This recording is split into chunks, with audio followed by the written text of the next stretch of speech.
Hello विद्यार्थियों। आज का टॉपिक है भारत में जनसंख्या वृद्धि, जो 13वें चैप्टर का पार्ट थर्ड है। इससे पहले हमने जनसंख्या वृद्धि के बारे में बात की थी कि वृद्धि क्या होती है, और बताया था पहले मैंने आपको कि दो समय अंतरालों में जब किसी प्रदेश में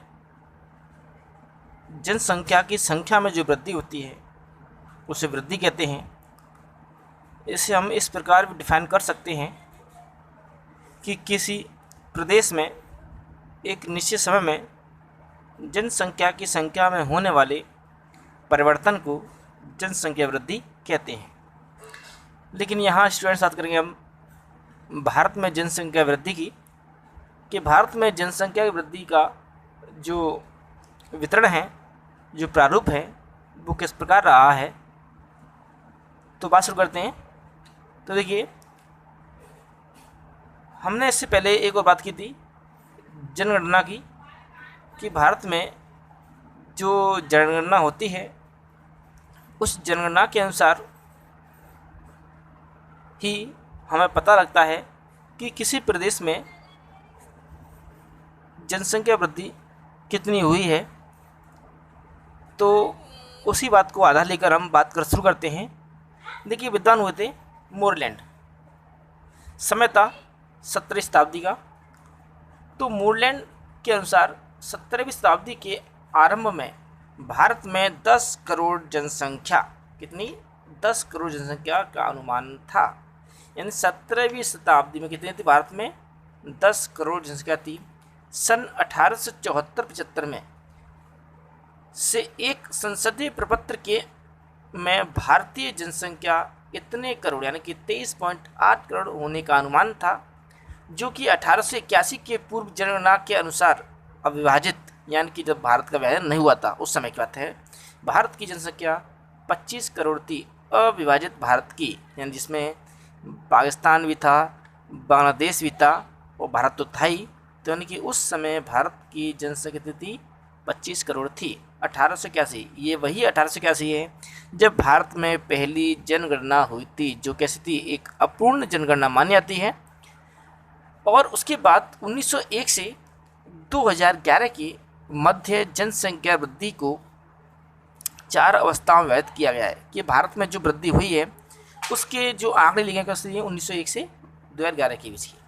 तो बात करते हैं 1901 से 2011 के मध्य की, जिन्हें कितना भाग बांटा गया है? 4 अवस्था बांटा गया है। पहली अवस्था अपनी मंद वृद्धि का काल। कौन सा है? मंद वृद्धि का काल। मंद वृद्धि का काल।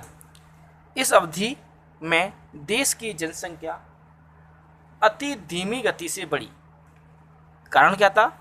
कारण ये था कि 1911 और 21 का जो दशक था उसके दौरान देश में पड़ने वाले भीषण अकाल, महामारी तथा अन्य अभाव के कारण, यानी कि अन्न अभाव के कारण जनसंख्या में जन्म दर के साथ उच्च मृत्यु दर होने से जनसंख्या में नकारात्मक वृद्धि रही। क्या रही? नकारात्मक वृद्धि। नकारात्मक वृद्धि कितनी थी? -0.3%। कितनी थी? -0.3% नकारात्मक वृद्धि देखने को मिली। किस दशक में? 1911 से 1921 के दशक में।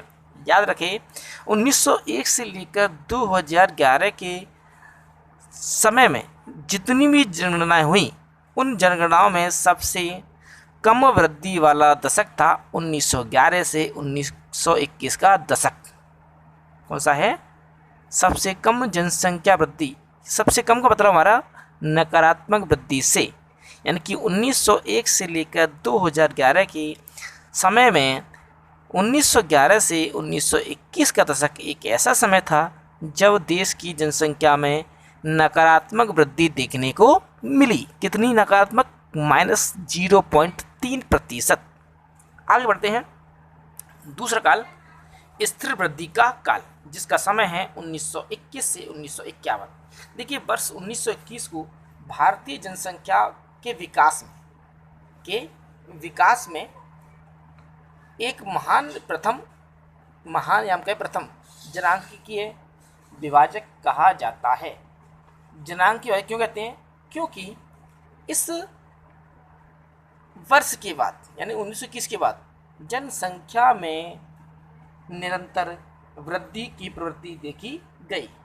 इसका प्रमुख कारण अकाल एवं महामारियों पर नियंत्रण होने से इस पर जो अकाल थे कब इस वाले समय में जो मृद वृद्धि काल था, खासतौर से 1911 से 1921 समय, उसमें क्या थे भीषण अकाल थे। तो क्या हुआ, उन अकालों पर और जो महामारी थी उन पर भी क्या हुआ, नियंत्रण कर लिया गया। और नियंत्रण होने से क्या हुआ, मृत्यु दर में कमी आई। सीधी बात है भाई, महामारियाँ रुकेंगी, अकाल होंगे तो क्या होगा, मृत्यु कम होगी।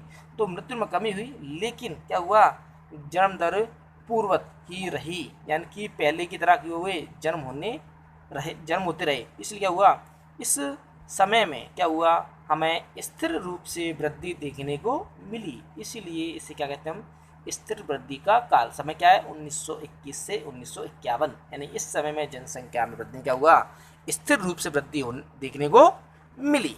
अब बात करते अपन नेक्स्ट तीसरे काल की। नाम है तीव्र वृद्धि का काल। समय है 1951 से 1981 का समय। देखिए इसमें बात यह है, वर्ष 1951 को द्वितीय जनांकीय विभाजक कहा जाता है।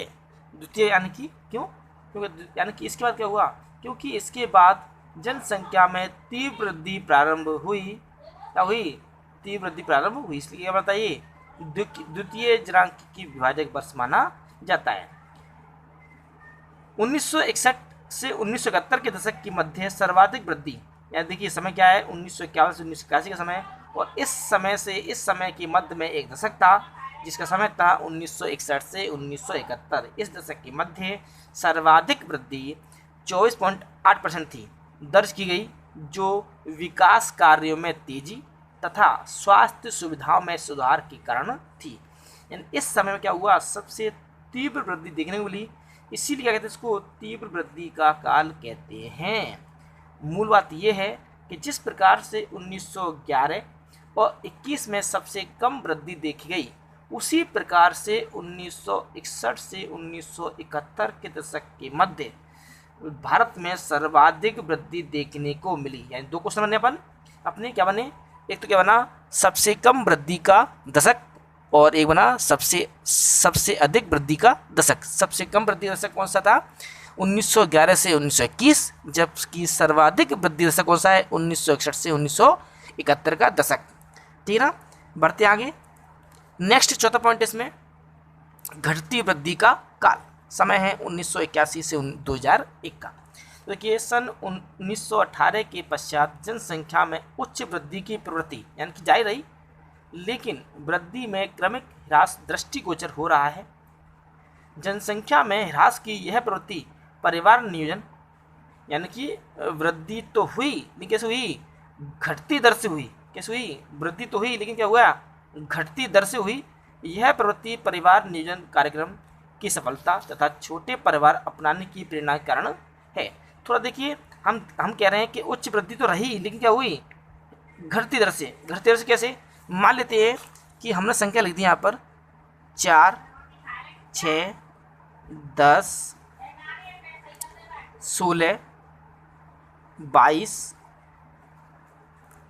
24, 32, 50, 54,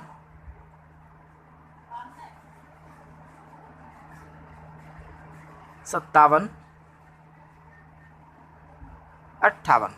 अब देखिए अंतर देखिए सबका, 2 का अंतर है यहाँ से यहाँ 4 अंतर है, यहाँ से यहाँ 6 अंतर है, यहाँ से यहाँ 8 अंतर है, यहाँ से यहाँ भी 8 अंतर है, यहाँ से यहाँ 6 अंतर है, यहाँ से यहाँ 4 अंतर है, यहाँ से यहाँ 3 अंतर है, यहाँ से यहाँ मात्र 1 अंतर है। तो देखिए वृद्धि, देखिए पहले क्या है, देखिए संख्याओं में अधिक वृद्धि देखने वाली, पहले 2 की वृद्धि, फिर 4 की वृद्धि, 6 की वृद्धि, फिर 8 और 8, फिर क्या हुआ, 8 के बाद वृद्धि तो हो रही है लेकिन क्या है, वृद्धि क्या हुई, घट गई। 8 के बाद 6 की वृद्धि, 6 के बाद 4 की वृद्धि। वृद्धि तो संख्या में हो रही है, वृद्धि संख्या में हो रही है, वृद्धि संख्या में हो रही है, लेकिन क्या है लेकिन हमें इसमें घटती, पहले तो बढ़ती दर से, फिर क्या है, हमें घटती दर से वृद्धि देखने को, वृद्धि तो हो रही है लेकिन पहले बढ़ती दर से फिर घटती दर से।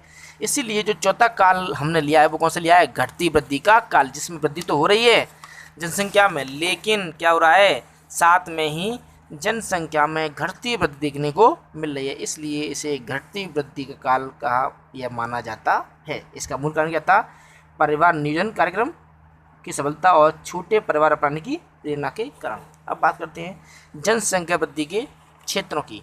तो जनसंख्या वृद्धि के 4 क्षेत्र, कितने क्षेत्र हैं, 4 क्षेत्र हैं।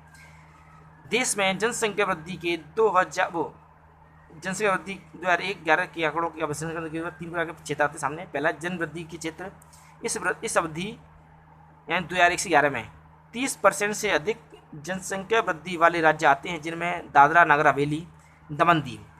दूसरा है मध्यम वृद्धि के क्षेत्र, ऐसे क्षेत्र या ऐसे राज्य या प्रदेश जिनमें 20 से 30% के मध्य दशकीय वृद्धि दर रही, इसके अंतर्गत आते हैं, जैसे बिहार है, झारखंड है, मध्य प्रदेश है और राजस्थान भी इसमें आता है।